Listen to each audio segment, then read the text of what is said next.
Years and years ago in Ireland, women had to go to extreme measures to keep their money safe. They didn't have access to banks, they might have been far away and stuff like that.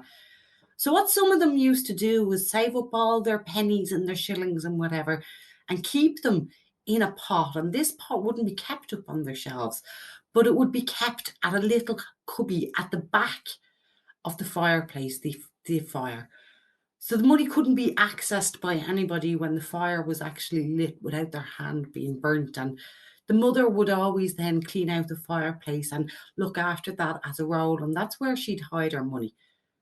Now let's talk about self custody of crypto for a second. When you take control of your digital assets, you need to make sure that they're safe.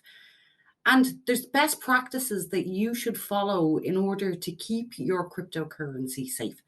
So if you want to find out more, we have a free course available. All you have to do is sign up and you can take control of your digital assets today.